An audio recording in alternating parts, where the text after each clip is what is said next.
রাজধানীর foreign service একাডেমিতে রাজনৈতিক দলগুলোর সাথে আলোচনায় বসেছে জাতীয় ঐক্যমত্য commission.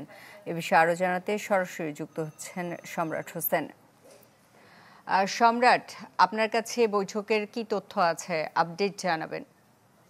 Colour expert, George sap এবং মাইল্ড অন হ্যান্ডস টেকনোলজি সমৃদ্ধ অরিক্স ক্রিস্টাল ওয়াশ আপনার লন্ড্রি এক্সপার্ট।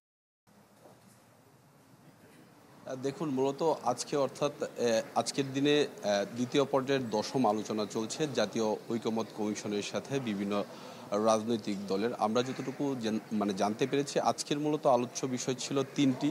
সেখানে নারীর প্রতিনিধিত্ব, অধস্থন আদালত আর হচ্ছে যে জরুরি অবস্থা নিয়ে এখানে আসলে আলোচনা হচ্ছে। তো আমরা যতটুকু জানতে পেরেছি যে এখানে বলা হচ্ছে যে অধস্থন আদালতের কথা, যে বিষয়টি বলা হচ্ছে যে সেখানে অর্থাৎ এখন যেহেতু জেলা পর্যায় পর্যন্ত অধস্থন আদালত সেটি জারি রয়েছে, সেটিকে উপজেলা পর্যায় পর্যন্ত কিভাবে নেওয়া যায় সে বিষয়গুলো নিয়ে কিন্তু আলোচনা হয়েছে। সেখানে বলা হয়েছে যে যেহেতু উপজেলা পর্যায়ে অনেক সময় আমরা দেখতে পাই যে বা জানতে পারি যে প্রত্যন্ত অঞ্চলেও সেই আদালত স্থাপনের কথা এখানে বলা হচ্ছিল। সেখানে বলা হচ্ছে যে সেখানে বিচারিক ক্ষমতা অর্থাৎ বিচারকরা কিভাবে যাবেন, যাতায়াত করবেন, কোথায় থাকবেন, সব বিষয় নিয়ে কিন্তু আলোচনা হয়েছে। এই যেই অধস্থন আদালত বিষয়, সেই বিষয়ে কিন্তু এখন পর্যন্ত ঐক্যমত্য কমিশন কোনো চূড়ান্ত সিদ্ধান্তে পৌঁছাতে পারেনি বলে আমরা জানতে পেরেছি। আরেকটি বিষয় যেটি নিয়ে আলোচনা হয়েছে যে নারীর যে প্রতিনিধিত্বের বিষয়টি, সে বিষয়ে কথা হয়েছে যে এখানে আসলে নির্বাচনী ব্যবস্থাটা কেমন হবে, কিংবা নির্বাচন ছাড়া অন্যান্য পদ্ধতিতে কি এই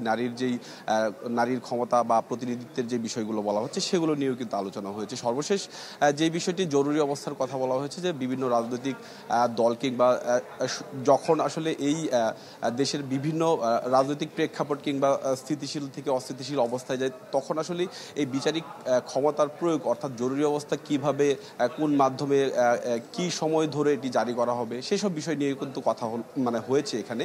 এখন পর্যন্ত কিন্তু সেই জাতীয় ঐক্যমত্য কমিশনের বৈঠক সেটি চলছে। এর আগে কিন্তু সকালে অর্থাৎ জাতীয় ঐক্যমত্য কমিশনের যে সহসভাপতি, তিনিও কিন্তু এসব বিষয় নিয়ে কথা বলেছেন। তো এই ছিল রাজধানীর ফরেন সার্ভিস একাডেমি থেকে। সম্রাট, আপনাকে ধন্যবাদ।